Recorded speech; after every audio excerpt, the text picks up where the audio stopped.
What if I told you there's a painting so disturbing that it was hidden from the world for over 50 years? Not because it was scandalous, not because it was politically dangerous, but because the man who created it painted it directly onto his dining room wall and never told anyone it existed. Imagine walking into someone's home and seeing this: a wild-haired monster with bulging, insane eyes gripping the headless, blood-soaked body of his own child. This is Saturn Devouring His Son by Francisco Goya. Between 1819 and 1823, Goya covered the walls of his home, which he called the Quinta del Sordo, or House of the Deaf Man, with 14 of the most disturbing paintings ever created. They're called the Black Paintings today, though Goya himself never named them.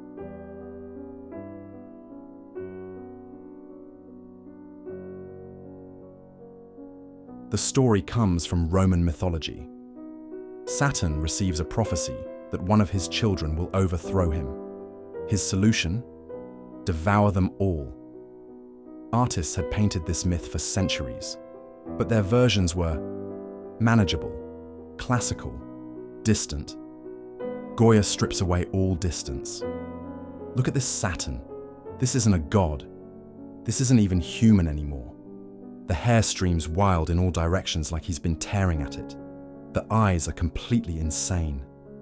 A bulging stare of someone who's lost all grip on reality. His hands are massive, disproportionately large, like a monster's. Blood drips from his fingers, and the way he holds his child's body is ravenous. Goya paints with thick, violent brushstrokes. The paint is physical. You can feel the aggression of how it was applied.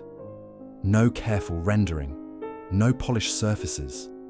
The colors are almost monochromatic: blacks, browns, flesh tones, and that sickening red of blood. The background is a pure black void. But here's what makes the painting truly unforgettable.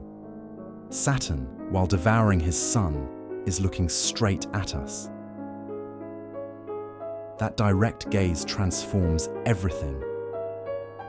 It's almost as if we're being confronted by the painting instead of just observing it.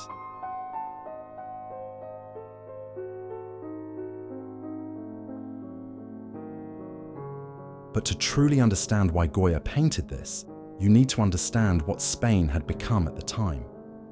The country had been torn apart by the Napoleonic Wars. Goya witnessed the brutal occupation, mass executions, and the complete breakdown of civilization. The Peninsular War followed, one of the bloodiest and most chaotic conflicts in Spanish history.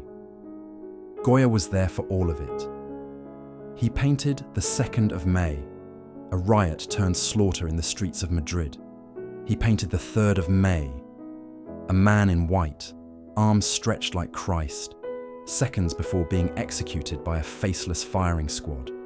And in the disasters of war, he etched what the newspapers refused to print: mutilated corpses, mass graves, screaming civilians, and the unflinching brutality of men turned into monsters.